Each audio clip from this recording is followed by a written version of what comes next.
코로나 바이러스와 함께 급격하게 번진 바이러스가 하나 더 있는데요. 아시아인만 골라서 마구잡이로 공격하는 혐오 바이러스입니다. 지난해 초 감염병이 미국을 덮친 뒤에 뉴욕 같은 대도시에선 아시아인 혐오 범죄가 8배 넘게 늘었어요. 뉴욕 경찰은 공격한 사람들 보면 대부분 정서장애 판정을 받은 사람들이다 이러는데, 그 사람들은 정서장애가 뭐 아시아인만 보면 나타나는 걸까요? 지난 1년 동안 미국에서 아시아계 혐오 사례가 수집된 것만 3,795건이었다고 하죠. 마스크 쓴 아시아인에게 다가가서 차이나 바이러스 이러면서 겁주고 조롱하는 사람들 얘기는 너무 많이 들리고요. 그러니까 아시아인들은 해코지 당할까봐 지하철보다 버스를 타고 가방에는 페퍼 스프레이 같은 걸 들고 다닌다고 해요. 아직까지 뉴욕만 하더라도요, 맨하탄 도시에 나가면은 지하철이나 버스를 아시안들이, 특히 한인들도 마음대로 이용하기에는 좀 두렵고 긴장이 되고 그런 상황이다. 미국에서는 아시아인 혐오가 폭발한 게 트럼프의 발언 때문이라고 해요. 트럼프가 뭐라고 했냐면 작년 내내 차이나 바이러스, 쿵플루 이러고 다녔어요. 하도 그러니까 없던 혐오도 생길 법한데, 사실 트럼프 때문에 혐오가 마른 하늘의 날벼락처럼 생긴 건 아니에요. 사실 이 혐오 정서는 미국 주류 사회의 아주 뿌리 깊은 전통에서 나온 거예요. 들어보시면 알 거예요.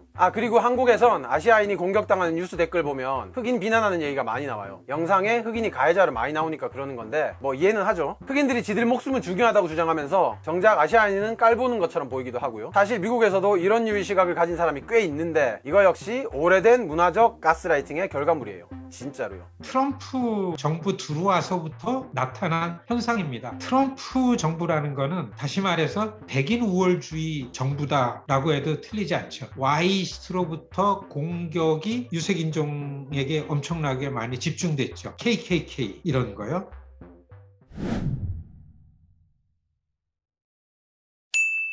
미국에서 가장 먼저 대규모로 건너간 아시아인들은 누굴까요? 뭐 예상하시겠지만 중국인이에요. 1800년대 중반 청나라는 태평천국에 난 아편전쟁, 정부의 가렴주구에 이 시리콘보에 거의 떡실신한 아시아의 환자였죠. 그런 나라에 머나먼 곳에 소식이 들려왔는데 미국 가면 황금이 넘치고 거지도 금방 부자 될 수 있다는, 뭐 믿기지도 않는 얘기였어요. 어차피 현실은 시궁창이니까 믿져야 본전이라는 심경으로 청나라 중국인들이 밀항을 해서 태평양을 건너요. 죽을 고생을 해서 도착했더니 미국이 막 서부 개척시대네. 그래서 철도, 다리공사하고 광산에 막 투입돼요. 인권은 개나 주는 시대라 사람들도 막 죽어나갔고요. 바다 건너기 전이나 건너서나 고생하기는 마찬가지였는데, 여기선 다른 백인 애들이 텃세도 부려요. 그냥 텃세 수준이 아니고 수 틀리면 막 때리고 총 쏘고 학살까지 했어요. 얻어 터지는 것도 서러운데 환장할 사건이 또 터져요. 이게 뭐 중국인들 편들라는 게 아니고 진짜 그 시대는 그랬어요. 1876년 미국에 천연두가 번졌는데 이게 중국인 때문이라는 소문도 같이 퍼졌어요. 때마침 경기 침체도 겹치면서 미국엔 대대적인 반중국인주의가 나타나요. 그때 나온 말이 옐로우 페러, 황색 위험이에요. 이 반중국인주의는 사실 반아시안주의나 마찬가지였고, 이 말은 지금까지도 아시아인에 대한 미국의 공포감을 상징하는 의미로 쓰이고 있어요.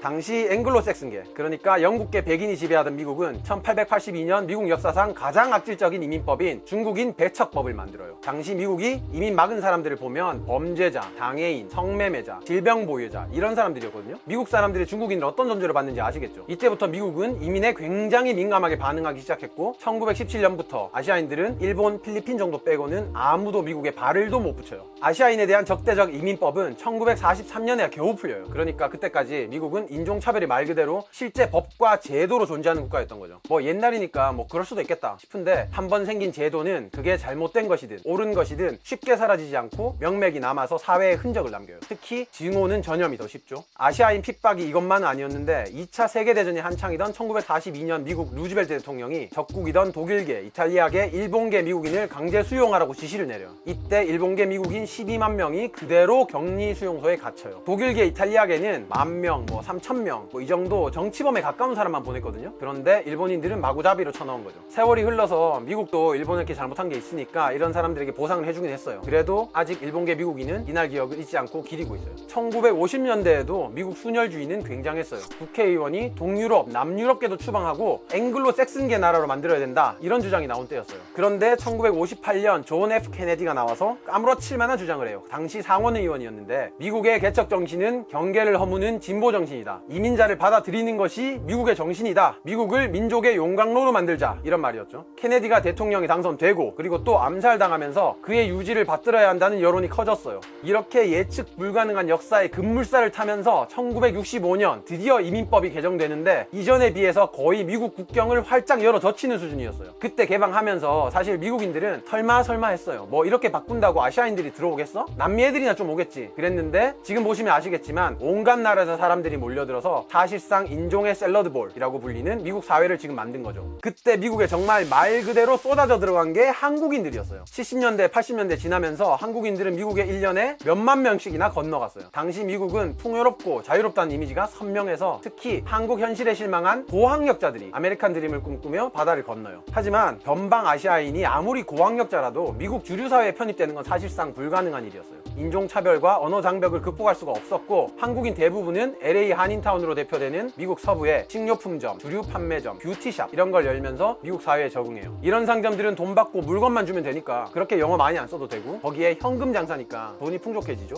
문제는 이 지역이 흑인 거주 지역과 겹쳐요. 특히 뷰티샵 같은 경우는 지금도 미국 전역에서 한국인이 유통을 꽉 잡고 있는데, 머리가 흑인들이 곱슬이잖아요. 특히 그래서 흑인 여성들 같은 경우는 가발이 거의 립스틱이나 다름없는 필수품이에요. 한국인과 그러니까 부대끼는 경우가 더 많아지죠. 그래서 한국인과 흑인은 이민 초기부터 상당히 가깝게 접촉하던 사람들이었는데, 여기서 갈등이 생겼어요. 한국인과 흑인의 성향이랄까 문화랄까 그런 게 너무 다른 거예요. 한국인은 흑인 영어에 익숙하지도 못했고, 뭐 you know what I'm saying, what I mean 뭐 이런 거 있잖아요. 그리고 한국인은 눈 마주치는 걸 무례하게 생각하는데, 흑인은 그걸 뭐 자기 무시한다고 생각하죠. 한국인이 흑인 상권에 침범해서 자기들 말라 죽게 한다는 생각도 했다고 해요. 그러니까 서로를 자기 구역 침범한 외국인 악당으로 본 거죠. 한인들이 흑인 슬럼가에서 장사를 하고 저녁 때 사는 거는 아주 쾌적하고 안락한 지역에서 살잖아요. 여기서 돈을 벌었으면 이 우리들하고 같이 살아가야 되는데, 여기에 기름을 부은 게 미국 일부 백인들의 이간질이었어요. 뭐 미디어도 그렇고 정치인도 그렇고. 그게 약간 교묘한 구석이 있고, 그게 실제로 이간질을 하려고 했는지 아닌지 몰라도 결론적으로는 인종 갈라치기가 된 거예요. 자, 그게 뭐냐? 1980년대 미국 미디어와 정치인들이 했던 말 중에 model minority라고 있어요. 모델 마이너리티인데요, 모범적인 소수민족이란 거죠. 당시 한국과 일본이 경제적으로도 엄청나게 성장했고, 미국 사회에서 한국인, 일본인들이 잘 적응하니까 칭송하는 말을 만든 거예요. 그러니까 아시아인들은 미국 사회에 얌전히 적응도 잘하고 말썽도 안 피우고 법도 잘 지키고 그러면서 참 잘 적응하고 있다는 거예요. 자, 그런데 보통 우리도 야, 누구누구는 참 성실하고 착하고 공부도 잘하는데 너는, 자, 이러면 어때요? 아, 저거 나보고 욕하는 건가? 딱 감오죠. 흑인과 히스패닉이 이런 마음인 거예요. 아시아인이 모범적이라면서 흑인들을 돌려가게 하는 거죠. 이렇게 한국인과 흑인이 서로 반목하는 상황에서 결국 사건이 터져요. 1992년 흑인 로드니 킹이 백인 경찰에게 집단으로 구타를 당했는데, 여기에 흑인 사회가 폭발해요. 이게 LA 폭동으로 번졌어요. 그때 경찰들이 백인 거주 지역은 철통같이 지키면서 한인 상점 쪽은 훤하게 길을 틔워주니까 한인 상점만 미친듯이 습격당해요. 2,000개가 넘는 한인 상점이 불타고 5억 달러로 추정되는 엄청난 재산 피해를 봐요. 이런 사건이 터지니까 그렇게 한국인을 모범 소수민족이라고 칭송하던 미디어들이나 정치인들이 입을 싹 닦아버리죠. 뭐 흑인들 눈치도 봐야 되니까요. 사실 주류 미국인들이 뒤로는 한국인을 뭐라고 생각했냐면 유럽의 유태인, 아프리카의 인도인 보듯이 했던 거예요. 그러니까 교활한 상인 이미지인 거죠. 겉으로는 부지런하고 얌전해서 좋다고 해놓고 뒤로는 인종차별적으로 보고 있었던 거예요. 그러니까 지 좋을 때만 모범은 시민이라는 거지. 우리가 백인이 아니구나, 우리도 유색인종 중에 하나고 마이너리티구나, 미국은 법으로 보호되는 게 아니라 스스로 확보한 인종 커뮤니티가 갖는 정치적인 힘에 의해서 보호가 되는구나. 한국인들은 LA 폭동에 경제적으로나 심적으로나 엄청난 충격을 받았고, 단지 미국 사회에 변두리에서 섞이지 않고 뒤죽은 듯 사는 게 능사가 아니란 걸 깨닫게 됐어요. 그래서 점점 흑인과의 네트워크도 만들고 흑인들의 재활과 갱생을 돕는 활동도 활발해졌고요. 사실은 백인들로부터 당하는 아시안 인종차별 케이스가 훨씬 많습니다. 한 4분의 3은 아시안들도 역시 백인들로부터 당합니다. 이제는 아시아인 중에서 흑인과 가장 연대하고 흑인 편에 서는 게 한국인들이라고 하죠. 그러니까 지금 코로나 이후 나오고 있는 흑인 아시아인 갈등 얘기도 기나긴 아시아인 배척과 소수민족 갈라치기 역사의 연장선에 가까워요. 실제로 인종 간 갈등을 다룬 연구를 보면 아시아계 미국인에 대한 혐오 범죄의 대부분은 백인이 저지른 거였어요. 그러니까 자극적인 일만 몇 개 딱 보고 인종차별적 편견을 강화하는 일은 좀 없었으면 좋겠어요. 지금 미국에서 살고 있는 한국인들은 다른 인종들과 어떻게 잘 어울리며 지낼지, 미국 지역사회에 어떻게 더 기여할지를 고민하고 있으니까요.